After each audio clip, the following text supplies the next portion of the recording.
What's good, YouTubers and YouTubettes? This is JB Sports back again with another one. What a great fight. What a great fight. Errol Spence defeats Shawn Porter. Split decision. Two judges had it 116, 111 in favor of Spence, and one judge had it 115, 112 in favor of Porter. I had it 116, 111 for Spence, 8 rounds to 4. And with the knockdown, he was able to get it 116 and 111 on my scorecard. Great fight. Great fight. First of all, my hat's off to Shawn Porter, man. He's a true warrior. He was able to get Errol Spence to fight his fight. He's able to make it a rough, rugged, a phone booth type of fight, and he was able to have his moments, but Errol Spence was able to beat him at his own game as he was able to land the cleaner shots, did a good job of going to the body. He did a good job of when Porter tried to force him on the ropes, he was able to spin Porter and spin him onto the ropes and was able to go to the body and work the body, man. He was able to out-muscle Shawn Porter, be the stronger fighter in there, and that was the difference in the fight. But Showtime Shawn Porter had a great fight. He actually out-jabbed Errol Spence, which was to my surprise. I didn't think he would be able to do that. He had the more effective jab, landed combination, did a good job of boxing on the outside, showed a different winkle, showed everybody was like, oh, man, if you try to box Errol Spence, man, that's going to be your downfall. It wasn't his downfall. He was able to change it up and keep Spence off balance where Spence couldn't impose his will and get the stoppage like he had predicted before the fight, man. So great performance by both fighters. I thought the difference in the fight was Errol was able to land the cleaner shots. Shawn Porter was sloppy with a lot of his shots, especially within close range. He was looping a lot of his shots, missing. When he seemed like he was right there, he was able to get inside and back Spence against the ropes at times, and when he was at that moment, he seemed like he was able to land the clean, effective shots. He landed a few shots, but not the shots that he was able to land like when he fought Thurman when he had him on against the ropes. He was able to land a lot of shots against Thurman when he had him up against the ropes. I thought Spence did a good job of negating that when he was on the ropes, and then he was able to spin and turn Porter and get him on the ropes and then land his body shots. So it was a virtuoso performance by Shawn Porter, and a lot of people thought that Errol Spence was going to wash him and dominate him and knock him out, and I thought it was going to be a late stoppage. I had him winning by the unanimous decision or a late stoppage. I thought Porter would have his moments, but he had even more moments than I anticipated, man. He fought a brilliant fight. I didn't think he could make Errol fight his fight, but he was able to do that. He made Errol Spence fight his fight, but Errol Spence was up to the task, and Errol Spence was able to beat him at his own game, and that was the difference in the fight, man. Great performance by both fighters. Great performance, but Errol had a hard time with Shawn Porter's jab, man. Shawn Porter was able to jab, and he was able to catch him with the straight right. He snapped Errol Spence's head back on multiple occasions. And this fight kind of I'm an Errol Spence fan, but this fight kind of showed me he going to have a hard time beating Crawford. He's going to have a hard time beating Crawford. Because to me, Errol Spence don't have that. We all know he didn't have the one-punch knockout power, but he don't have that devastating knockout power that he showed in Chris Algieri's fight, Leonard Bundu. But as you step up in competition, you fight the elite level, you're not going to get those stoppages like you got when you fight the lower level competition. Keith Thurman found that out. He was knocking out guys early in his career. One time, Keith Thurman, and then he started fighting elite level guys like Porter and Garcia. And even when he fought Leonard Bundu, which was a step up from what he fought, he couldn't even stop him. And that's what happens, man, when you climb that ladder. Each step you fight tougher competition. It's going to be hard to get the knockout. And that's what Errol Spence has shown. He's not the devastating accumulation knockout artist that everybody thought he was. He's a guy that's very good, very solid in a lot of levels. Got a good jab. He can fight different styles. He can box. He can fight on the inside. He can fight a mauled and grueling type of fight like he showed tonight.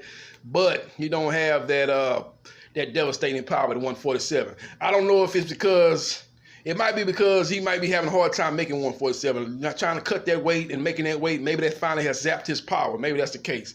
Maybe he move up to 154 and maybe the power come back like it did when he was stopping Algieri and Bundu and Kell Brook and those guys. I don't know, but it hasn't shown itself in the last two fights against Mikey Garcia, a lightweight coming up 2 weight classes, and Shawn Porter, which I can kind of halfway, I can see that because Shawn Porter has never been knocked out, but he was dropped by Adrian Broner, and he was dropped by Errol Spence, and that's what really won him that. Well, I think even without the knockdown, he would have won the fight 115, 112 on both scorecards, and lost it at 115. And when he lost it 116 to 112. So he'd have won it.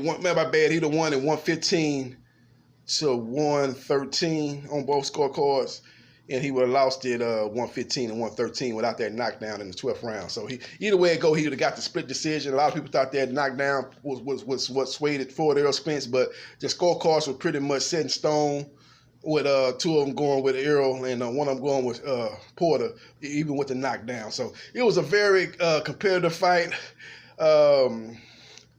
One thing I got to give Porter credit for again in that fight was, even when Errol was able to spin him and get him on the ropes, he did that to him, but Porter pulled a page out of Spence's playbook and did the same thing as when Errol tried to bully him up against the rope. Porter did a good job of spinning him and getting on top of him against the ropes too. He was able to spin him and switch positions on him against the ropes. So he pulled the same move that Errol was able to do to him when Porter was backing him up. He was able to spin Errol and get him up against the ropes, and when Errol bullied him against the ropes, he was able to spin Errol and get him up against the ropes. So both guys did a good job. Errol, what people don't recognize about Porter is he's got great footwork. He does a good job of giving you different dimensions, different angles. He's not just a brawler like Errol Spence was saying, saying the guy that's just a in-shape street fighter. The guy's got good boxing skills. He do a good job of giving you different dimensions as he can switch from orthodox to southpaw and give you different looks, man. He's a complete fighter, man. Actually, a complete fighter. He just don't have the power that at 147 like Errol don't have the power. They don't have neither fighter have devastating one punch knockout power at that weight class, and I think that's his problem. But the difference is Errol is just a little bit. Errol is a more effective and more precise puncher than Shawn Porter, and I think that was the difference in the fight, and that's what got Errol Spence to win via split decision. But great fight, great performance. Errol Spence proved a lot of doubters wrong. A lot of people thought he was going to get washed in this fight, thought he could get stopped. A lot of people thought he would get knocked out. I never really understood the way they was, saying this fight was going to take place. I predicted it was going to be a late stoppage, but I thought Porter was going to have his moments. I thought it was going to be a good fight, a competitive fight. But that's what it was, and he did get the knockdown in the 11th round, but he wasn't able to finish off Porter. As Porter, after the knockdown, Porter got up and looked at Errol and told him, "Come on, let's go." He waved him over like, "Come on, let's go." And he never was. He was just he caught him with a punch that Shawn Porter didn't see. That's what, and he didn't even go all the way to the ground. His two gloves touched the canvas, and that's what the referee had to rule at a knockdown. But as soon as he got up, he waved Errol Spence on, talking about, "Let's go, let's go." And he quickly started landing punching, and he backed Errol Spence up, had Errol Spence on the ropes as he was throwing a lot of punches and trying to mug Errol Spence on the ropes with a bunch of punches. Unanswered punches at that time too, so he showed a lot of heart. Great fight, great matchup. Danny Garcia got in the ring after the fight, saying that he want to fight Errol next. Errol says he's gonna talk with Al Heyman and he's gonna make a decision with his team and with Al Heyman and see what's next. But I think he's still trying to hold out hope that Pacquiao's going to fight him. We'll see. After this performance, Errol Spence might not have a problem getting opponents, as Danny Garcia got in the ring and he's looking to fight Errol Spence for the WBC, the IBF welterweight belts, as he is the #1 contender for the WBC. So that's a fight they can make. They can put that fight probably at the Barclays, put it on Fox pay-per-view. I think it'll do good numbers, as Garcia has fought there before, have had good crowds at his fights at the Barclays. Errol Spence have had good crowds at his fights at Barclays. That fight could be a fight that could either sell out or get close to a sellout, and it'll be a big fight in the Bull Rules of Brooklyn. So we'll see what transpires, but a lot of people saw a lot of holes in Errol Spence's game as Danny Garcia got in the ring saying he wants to fight. And Manny Pacquiao might have looked at this fight and say, well, hey, man, maybe I want to take on Errol Spence too, man, and try to add on to my collection of one belt and add the IBF and the WBC to my WBA belt. Maybe he wants to fight And so maybe he want to get in there and mix it up with Errol Spence. So we'll see what happens. We'll see what transpires. But that's what happened, man. Great night of boxing, great fights. And I think the judges had it right. Like I said, I had a 116, 111 for Errol Spence Jr., and he was able to land, to me, the more precise, cleaner punches in the fight, in a phone booth battle, a back and forth battle, a grueling, a mauling battle, a battle of wheels, a toe-to-toe battle. Both guys showed good chins, and it was just an epic battle that led to both fighters rising after this fight. Both of these guys, even in a loss, I think Porter's going to rise, and he's going to set himself up for a lot of more significant fights after this fight. He's not going to have to wait too long, in my opinion, to probably get another title shot based on this performance, man. This guy put on an epic performance, and he'll give anybody at 147 a run for their money. And Errol Spence moves on and tries to unify maybe with Pacquiao, more than likely fight with Danny Garcia, and hopefully we get a matchup with Terrence Crawford. And this fight did show that, speaking of Terrence Crawford, he's going to have a hard time with Terrence Crawford, man, because Errol don't have that power at 147. He doesn't have a devastating power at 147. Even he doesn't, as far as accumulation and maybe breaking a fighter down and wearing them down and maybe stopping them in a fight, he's not even showing that now. So if I don't think he has the boxing skill or the technical skills to outbox Terrence Crawford. His only bet, in my opinion, was to wear down, beat down, and use his size against Terrence Crawford. And I don't see that happening based on his last two performances. He doesn't have that shocking power at 147. That's just what I've seen. I'm saying that shocking power at an elite level, fighting elite guys like Porter.